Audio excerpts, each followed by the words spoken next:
अस्सलाम वालेकुम। This is doctor C H. Adil. आज का जो हमारा टॉपिक है सर्जिकल फॉर सेमेस्टर का, वो है माइक्रो ऑर्गेनिज्म का इंट्रोडक्शन।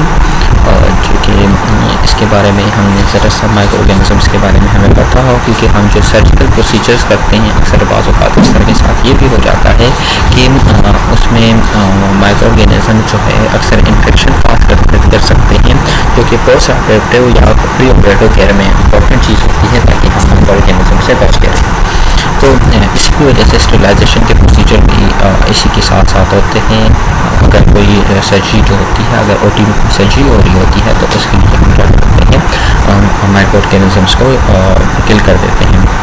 तो इसके लिए इम्पोर्टेंट है कि माइक्रो ऑर्गेनिज़म्स के लिए उसके मुताबिक हमें उसके लिए एक खास इल्म भी होते हैं, वो माइक्रो ऑर्गेनिज़म करते क्या है और होते कौन से हैं। तो टॉपिक पे जाने से पहले important, use your smile, change the world, don't let the world change your smile. तो अब अपना टॉपिक, तो माइक्रो ऑर्गेनिज़म क्या होते हैं, बोलते हैं कि माइक्रो ऑर्गेनिज़म्स जो होते हैं ये हमारे एनवायरनमेंट में, हमारे अर्थ में हर जगह पे पाए जाते हैं। और ये जो होते हैं कुछ इसमें ये भी होते हैं कि कुछ इसमें हार्मफुल भी होते हैं, कुछ यूज़फुल भी होते हैं। जो हार्मफुल होते हैं वो बहुत सारे डिजीज़ काज कर सकते हैं। जैसे कि आजकल हमारे एनवायरनमेंट में जो कि एक वायरस है, ये भी एक माइक्रो ऑर्गेनिज़म आता है, जो कि क्या कर देता है, एक डिजीज़ काज कर देता है।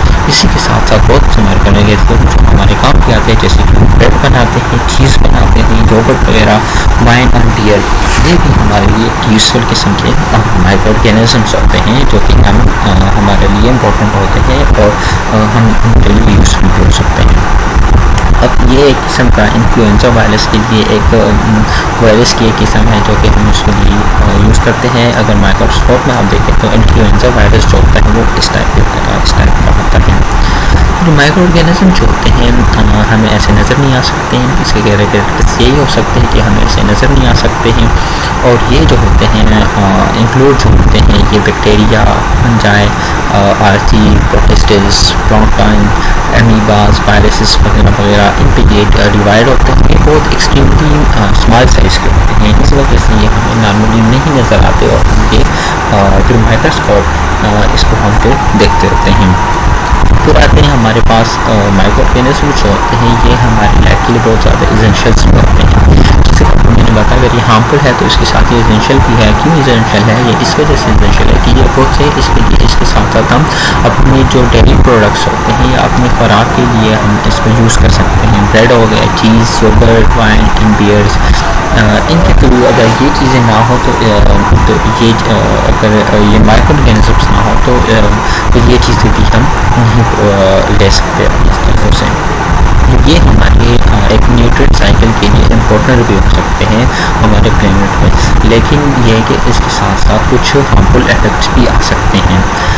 कुछ ग्रुप्स होते हैं माइक्रो ऑर्गेनिज़म्स में, जो कि आपने आगे जाकर डिटेल में बात भी हमने इस पर करनी है।